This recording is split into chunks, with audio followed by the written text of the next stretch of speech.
तुमच्या प्रत्येक खास क्षणासाठी शुद्धतेची खात्री आणि परंपरेचा विश्वास घेऊन आले आहेत कैलास आडगावकर ज्वेलर्स.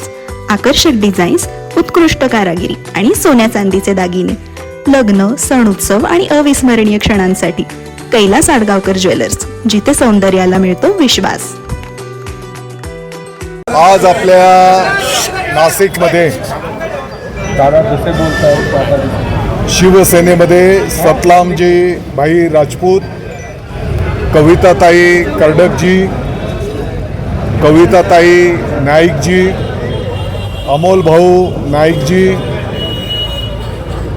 सागरजी देशमुख, निलिमा हेमंत आमलेजी आणि त्यांच्यासोबत शेकडो कार्यकर्त्यांनी शिवसेनेमध्ये प्रवेश केलेला आहे. या सर्वांचं मी या ठिकाणी स्वागत करतो, त्यांना धन्यवाद देतो. महाराष्ट्राचे लोकप्रिय उपमुख्यमंत्री महोदय, शिवसेनेचे मुख्य नेते माननीय एकनाथजी शिंदे साहेबांच्या कामकाजावर विश्वास ठेवून त्यांनी शिवसेनेमध्ये प्रवेश केलेला आहे आणि येणाऱ्या काळामध्ये नाशिकची सेवा करण्याचा निर्धार त्यांनी या ठिकाणी व्यक्त केलेला आहे आणि निश्चितपणे या सर्वांच्या सहकार्याने येणाऱ्या काळामध्ये नाशिक महानगरपालिकेवर भगवा फडकवण्याच्यासाठी निश्चितपणे एक मोठी मदत शिवसेनेला होणार आहे. दादा, युती मी आणि भाजपची चर्चा सुरू आहे, दोघं एकत्र आहेत भाजप आणि नाही, निश्चितपणे माननीय गिरीशजी महाजन साहेबांना मी फोन केलेला आणि युतीच्या संदर्भामध्ये मी त्यांना विनंती केलेली. ही वस्तुस्थिती आहे.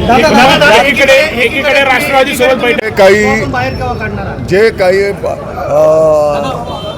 जे काही फॉर्म्युला हे ते जे काही आहे ते तुम्हाला लवकरच सांगू. अवघे 2 दिवस शिल्लक आहेत. युतीचा प्रश्न कधीपर्यंत सुटेल? चर्चा सुरू आहे. तुम्ही काल देखील सांगितलं चर्चा सुरू आहे. आज पण सांगतो की चर्चा सुरू आहे. नाही, मी 3 वाजेच्या आत निर्णय होईल. गोडसे साहेब जरी एकनाथ शिंदे साहेब म्हणतात ही कार्यकर्त्याची निवडणूक आहे, हो, पण कार्यकर्ताच नाराज आहे. त्यांची तुम्ही नाराजगी कशी सोडताय? आता कार्यकर्ते जर नाराज राहिले असते तर एवढ्या उत्स्फूर्तपणे तुम्ही सगळी घोषणाबाजी, त्यांचं उत्स्फूर्त प्रेम बघितलेलं आहे. ते आपल्यापर्यंत येत नाही कार्यकर्ता. हे काय गोडसे साहेब गोडसे आपण जरी सांगत असले असून की नाही, काय सांगा? चर्चा चालू आहेत. जो काही निर्णय होईल ते आपल्या माध्यमातून सर्वांना आम्ही सांगू. इगतपुरी पॅटर्न व्हाया त्र्यंबकेश्वर नाशिकमध्ये घुसतोय आहे अशी संपूर्ण चर्चा आहे नाशिकमध्ये, आणि नाशिकमध्ये कुठेतरी वारं फिरलेलं आहे. जे काही निर्णय होतील ते आपल्याला लवकरच सांगितले जातील. महाजनांनी दुपारी जळगावला म्हटलंय की काल रात्री दादा भुसेंचं मला भाजपकडून जागा आपल्याला वाढून मिळाव्या म्हणून हे दबावतंत्र आहेत का शिवसेना? बघा, दबावतंत्र वगैरे असा काही विषय नाही. आता माननीय सतलामभाई राजपूत, त्याच्यानंतर आता सागरजी देशमुख असतील, आमलेजी असतील, कर्डकजी असतील, यांचा तुम्ही म्हणाल तर पूर्णपणे त्या प्रभागावर प्रभाव आहे आणि असे प्रभावशाली तिथले स्थानिक नेते उत्स्फूर्तपणे शिवसेनेमध्ये येत आहेत. मग त्यांचं स्वागत करणं कार्यकर्ता म्हणून माझी जबाबदारीच आहे. तुमच्या आणि राष्ट्रवादीच्या युतीवर माननीय नरहरी झिरवाळ साहेब मंत्री महोदय आहेत, त्यांच्यासोबतच माननीय आमदार खोसकरजी आहेत, सरोजजी आहिरे सन्माननीय आमदार महोदय आहेत आणि ते काही झाकून लपून नाही. आम्ही तुम्हाला स्पष्टपणे सांगितलं, हो, त्यांच्याशी आम्ही चर्चा केलेली आहे आणि जे काही आहे ती वस्तुस्थिती आम्ही तुमच्यासोबत लवकरच ठेवू. शिवसेनेकडून धाकधूक आहे, तर आपण युती होणार आहे का, आपल्याला तिकीट मिळणार आहे की नाही, कार्यकर्त्यांना काय नक्की सांगणार आहात तुम्ही? सर्व काही योग्य होईल. नाशिक महानगरपालिकेवर आपल्याला भगवा फडकवायचा आहे. पहिली यादी कधी जाहीर होणार? मला वाटतं की उद्यापर्यंत आम्ही वरिष्ठ नेत्यांना सगळं माहिती सबमिट करतो आहोत आणि त्याचा अंतिम आदेश आल्याच्यानंतर आपल्यासमोर ती ठेवू आम्ही. भगवा कोणाचा फडकवणार? शिवसेनेचा का महायुतीचा फडकवणार? भगवा कोणाचा फडकवणार? शिवसेनेचा का महायुतीचा? वेगळे वेगळे भगवे आहेत का? भगवा तर भगवाच आहे ना.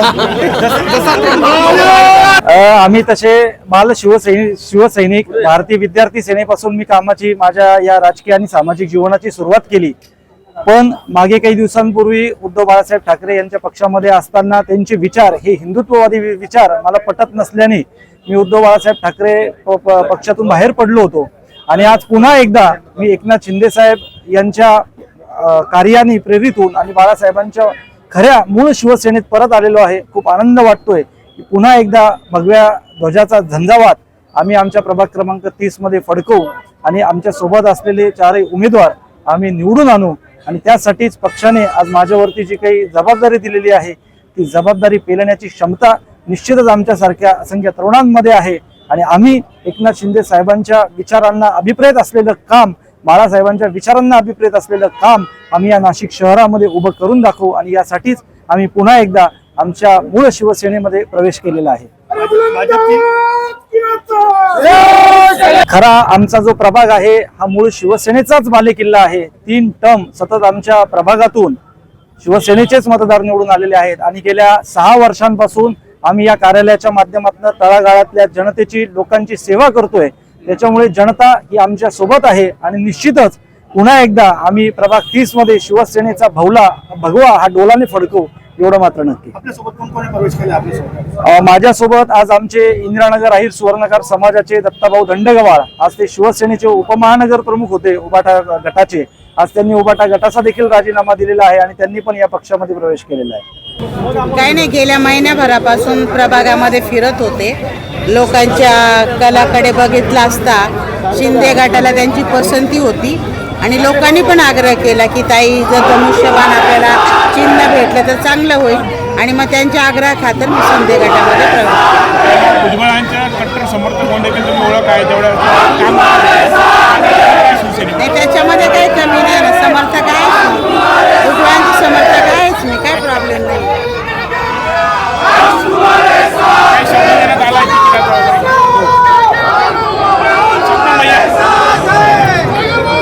भाजपमधून इच्छुक उमेदवार होता, आज शिंदे गटात प्रवेश केलाय. काय झालं, भाजपमध्ये इतक्या लोकांना इन्कमिंग देऊन ठेवली तर त्यांचा अंतिम दिवशी काय होईल.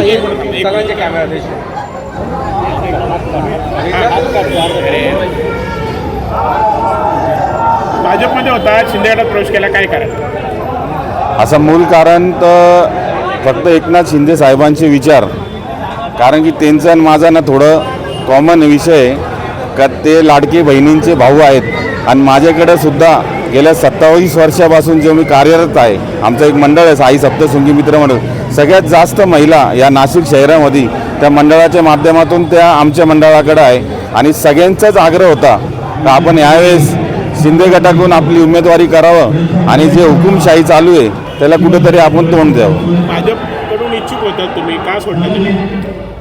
माझ्यासाठी बाळासाहेब सानप यांनी अवरात्र दिन मला नागपूरपर्यंत घेऊन गेले, खूप जीव काढला. पण कुठंतरी जातीचंही समीकरण राहतो, त्यामुळं भाजपमध्ये सुरू आहे, त्याचा पुढे फटका बसला असं वाटतं. इन्कमिंग तर सगळेच प्रभागामध्ये ना तुम्ही बघत आहात, 4 उमेदवार द्यायचे आणि 40 त्यांचे उमेदवार मागताय तिथं. आता ते कोणाला देणार आणि कोणाला डावलणार याचा इफेक्टच आज तुम्हाला येत्या निवडणुकीत दिसेल. मुद्दे तर खूप गेल्या 27 वर्षापासून लोकांची सेवा करतोय. कोरोना काळात मी ऑक्सिजन सिलेंडर स्वतःचे पैसे, आमच्या मंडळाच्या पैशांनी घेऊन रोज दिनांक 42 दिवस 5,000 लोक सकाळी, 5,000 लोक संध्याकाळी. त्याच्यानंतर आमची एक संस्था आहे, त्याचा रामरोटीचा आम्ही रामरोटी म्हणून 18 महिने लोकांना मोफत तिथं योजना दिली. कोणाकोण निःशुल्क आणि रेमडेसिवीर असो, प्रत्येक जो काम करत आलो, नवरात्र असो, आंबेडकर जयंती असो, शिवजयंती असो, गणपती उत्सव असो, सगळेच कार्य गेले 27 वर्ष. खरं तर मला हा न्याय ना मागच्या पंचवार्षिकला म्हणजे जो 8 वर्ष गेले माझे वाया, मागच्या वेळेससुद्धा मी शिवसेनेकडूनच इच्छुक होतो. पण जे स्वप्न माझे तेव्हा पूर्ण नाही झाले, आज एकनाथ शिंदे साहेबांच्या माध्यमातून दादाजी भुसे साहेब, गोडसे साहेब, करंजकर आप्पा, बंटीजी दिदमे, सुहास अण्णा आमदार मी त्यांच्यावर सुद्धा माझे 10 वर्ष त्यांच्याबरोबर राहिलेलो आहे आणि त्यांचा आशीर्वाद माझ्या डोक्यावर आहे आता. NCN न्यूजसाठी रोहन दानी, नाशिक.